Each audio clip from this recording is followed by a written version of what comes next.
News Alert.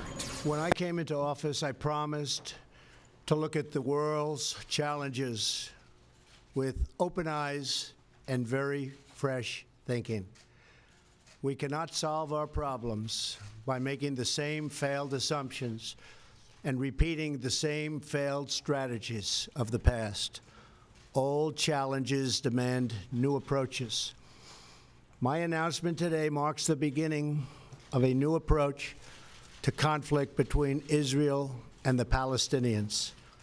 In 1995, Congress adopted the Jerusalem Embassy Act, urging the federal government to relocate the American embassy to Jerusalem and to recognize that that city, and so importantly, is Israel's capital. This act passed Congress by an overwhelming bipartisan majority and was reaffirmed by a unanimous vote of the Senate only 6 months ago. Yet for over 20 years, every previous American president has exercised the law's waiver, refusing to move the U.S. Embassy to Jerusalem or to recognize Jerusalem as Israel's capital city. Presidents issued these waivers under the belief that delaying the recognition of Jerusalem would advance the cause of peace. Some say they lacked courage, but they made their best judgments based on facts as they understood them at the time. Nevertheless, the record is in.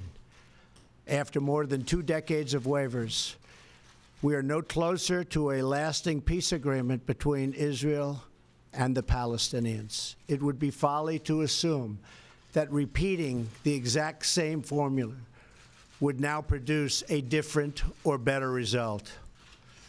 Therefore, I have determined that it is time to officially recognize Jerusalem as the capital of Israel. While previous presidents have made this a major campaign promise, they failed to deliver. Today, I am delivering. I've judged this course of action to be in the best interests of the United States of America and the pursuit of peace between Israel and the Palestinians. This is a long overdue step to advance the peace process and to work towards a lasting agreement. Israel is a sovereign nation with the right, like every other sovereign nation, to determine its own capital. Acknowledging this is a fact is a necessary condition for achieving peace. It was 70 years ago that the United States, under President Truman, recognized the State of Israel. Ever since then, Israel has made its capital in the city of Jerusalem, the capital the Jewish people established in ancient times.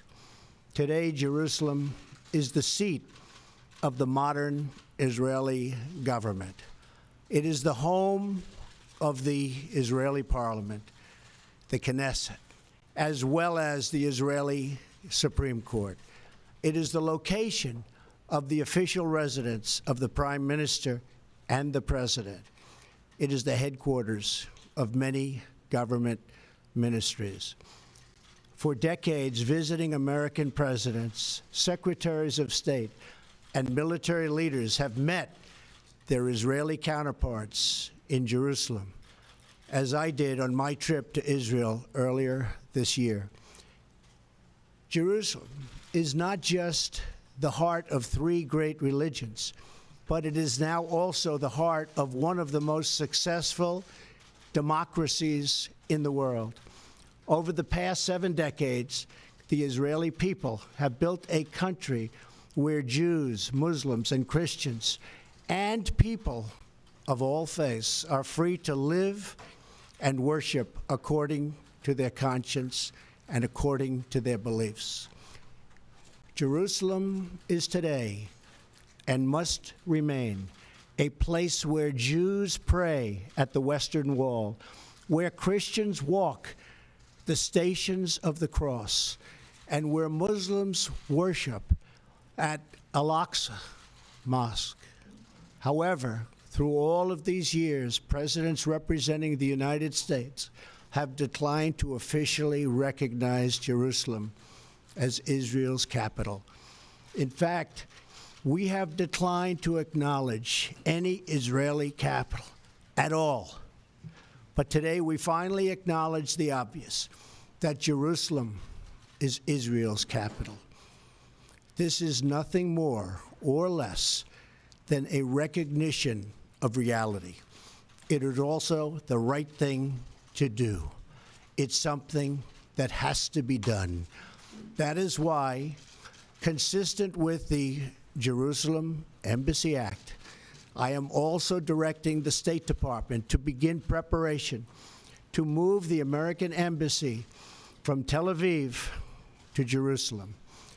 This will immediately begin the process of hiring architects, engineers, and planners so that a new embassy, when completed, will be a magnificent tribute to peace. In making these announcements, I also want to make one point very clear. This decision is not intended in any way to reflect a departure from our strong commitment to facilitate a lasting peace agreement. We want an agreement that is a great deal for the Israelis and a great deal for the Palestinians. We are not taking a position of any final status issues, including the specific boundaries of the Israeli sovereignty in Jerusalem or the resolution of contested borders. Those questions are up to the parties involved.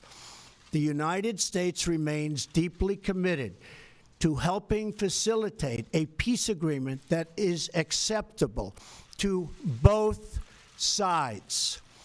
I intend to do everything in my power to help forge such an agreement. Without question, Jerusalem is one of the most sensitive issues in those talks. The United States would support a two-state solution if agreed to by both sides. In the meantime, I call on all parties to maintain the status quo at Jerusalem's holy sites, including the Temple Mount, also known as Haram al-Sharif. Above all, our greatest hope is for peace, the universal yearning in every human soul. With today's action, I reaffirm my administration's longstanding commitment to a future of peace and security for the region. There will, of course, be disagreement and dissent regarding this announcement. But we are confident that ultimately, as we work through these disagreements, we will arrive at a peace and a place far greater in understanding and cooperation. This sacred city should call forth the best in humanity, lifting our sights to what it is possible, not pulling us back and down to the old fights that have become so totally predictable. Peace is never beyond the grasp of those willing to reach it. So today we call for calm, for moderation, and for the voices of tolerance to prevail over the purveyors of hate. Our children should inherit our love, not our conflicts. I repeat the message I delivered at the historic and extraordinary summit in Saudi Arabia earlier this year. The Middle East is a region rich with culture, spirit, and history. Its people are brilliant, proud, and diverse, vibrant, and strong.